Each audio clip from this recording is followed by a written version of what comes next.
Sampah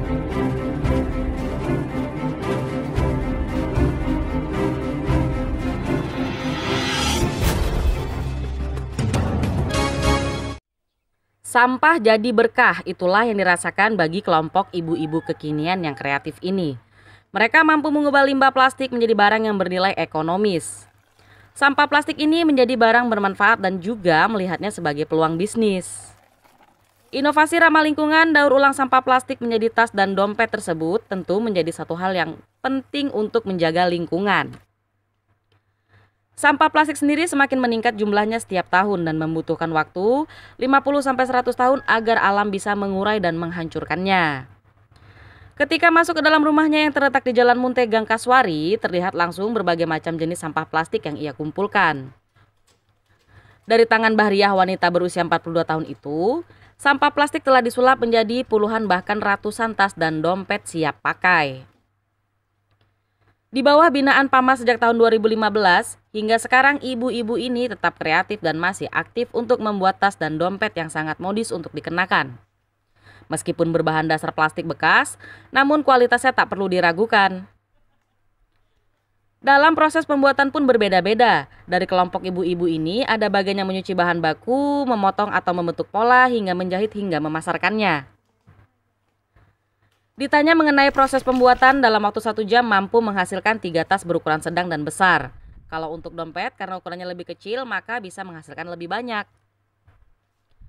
Wanita yang akrab disapa Bu Yaya ini tak hanya memproduksi tas ramah lingkungan, tapi juga membuat minuman yang berkhasiat. Jamu, ya, jamu adalah sebutan untuk obat tradisional dari Indonesia. Belakangan populer dengan sebutan herba atau herbal. Jamu dibuat dari bahan-bahan alami berupa bagian dari tumbuhan seperti rimpang, daun-daunan, kulit batang, dan buah. Awalnya Bu Yaya membuat jamu hanya untuk konsumsi pribadi dan keluarganya. Namun setiap teman dan tamu yang datang selalu disuguhi jamu. Lama-kelamaan teman banyak yang datang kembali setelah merasakan khasiat jamu untuk kulit, stamina, dan pencernaan. Sehingga ia pun memanfaatkan itu sebagai ladang bisnis rumahannya. Perharinya ia mampu memproduksi sebanyak 25 botol yang dibanderol dengan harga Rp15.000 per kemasan 600 ml-nya. Dengan harga yang standar itu, kita sudah bisa merasakan khasiat dari minuman kaya energi ini. Kan saya yang bikin tadi. Untuk produksi tas sendiri, memproduksi itu dari tahun berapa sampai awalnya gitu? Produksi tas tas ramah lingkungan ini kami mulai dari tahun 2015 setelah kami mendapat pelatihan dari CSR PAMA yang ada di Sangatta, Kutai Timur. Dalam perharinya mampu memproduksi tas dan pernak-pernik lainnya itu ada berapa banyak? Karena kita hanya waktu yang pendek mengerjakannya setelah bunda-bundanya selesai mengajar baru mengerjakan pekerjaan kedua yaitu menjahit. Sehari per orang itu bisa dapat 3 tas ya.